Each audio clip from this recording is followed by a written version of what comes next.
Hi everybody, it's Miss Megan again for another online edition of Tiny Tots. Keep in mind you can still sign up for the summer reading program. We have the baby program where you earn stickers for every book you read, and the school-age kids program where you earn beads for the time that you read. 15 minutes is one box 1 bead, 4 clock faces is a box 2 bead, and 8 clock faces is a really cool 3rd box bead. Keep in mind you can pick up some fun stuff from the back doors on Mondays and Tuesdays to earn a box 3 bead, and teens even can get on the action and earn badges for their summer reading. And there's lots of stuff online, so make sure you get involved. There's lots of fun stuff. This week's theme is dragons. They're a couple of my favorite books to read. The first one is How to Dress a Dragon by Thelma, Lynne, Godin. Pictures by Eric Barclay, and it is published, let's see, by Scholastic Press. This is a really silly book about how you would dress your dragon. If you have to dress a dragon, you must be prepared to catch him as he flies by. That's so silly, that net's not nearly big enough for him. You may have to tickle-tackle him to the floor and give him belly kisses. Once your dragon is still, it'll be time to put on his underwear. There's his underwear right there. The good thing is dragons love underwear, especially the froggy superhero ones. So they really like those ones. Those are pretty cool. Silly dragon! He put his underwear on his head. That's not where it goes. And they laughed together. Ha ha ha ha, hee hee, ha ha ha. Because look, the little boy put it on and it was almost like a cape. You might have to saddle your dragon to put on his socks. Dragons have very ticklish toes. Silly dragon. He put his socks on his nose and his horns. Dragons do not like shirts with buttons. Dragons do not like shirts that pull over their heads. So you can see he makes the buttons pop off and his shirt got caught on his horns. Dragons do not like shirts. Looks like they went through a lot to get dressed. But they do like capes. Do you see the big red cape he has on? Dragons prefer shorts instead of pants. Shorts are much easier to put on with big dragon feet. Shoes can be tricky. And the little boy saying, please dragon, don't scrunch up your toes. But if you let your dragon wear his froggy boots, he will be very happy. He's clapping his hands together.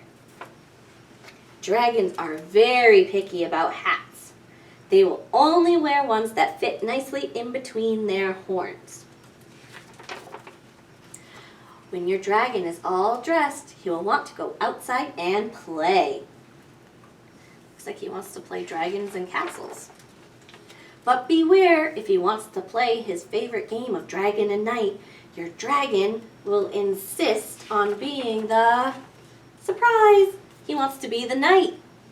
He makes the boy be the dragon. He says, silly knight. And that's the end. He's still dressed up as the dragon. That's the end of How to Dress a Dragon. And then now the next story is a really fun one about a dragon named Sloppy. And it has a fairy in it. It's a very sweet story. It's called Sloppy Wants a Hug by Sean Julian. It is by North-South Books. Published by. I think this dragon is so pretty.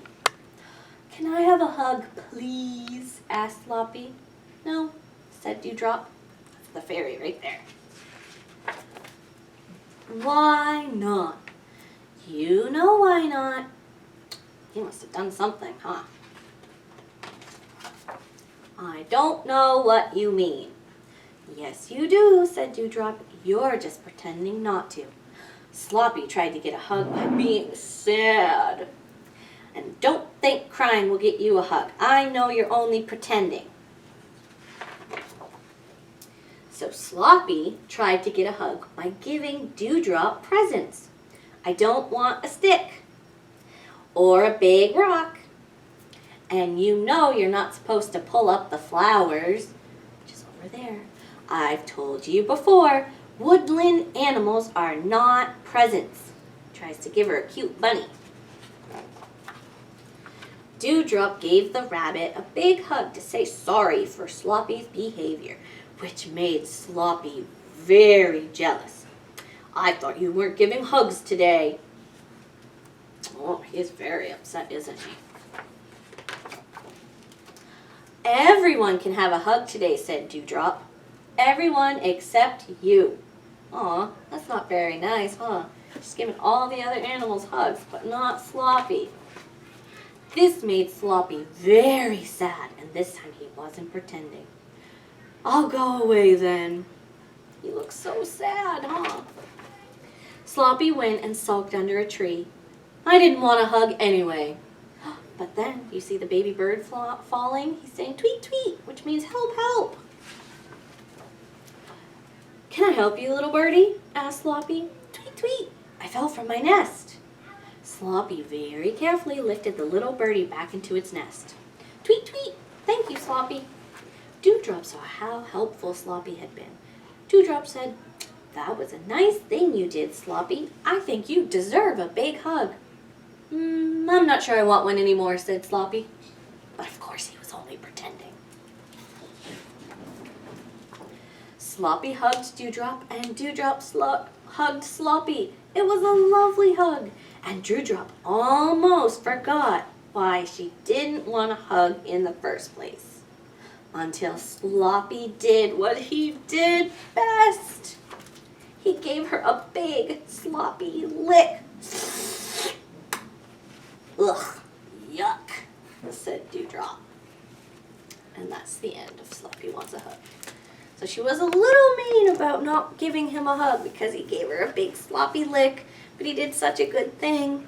He got one anyway. I like that story. It's kind of cute. So we read about dragons this week. We'll see what we read about next week.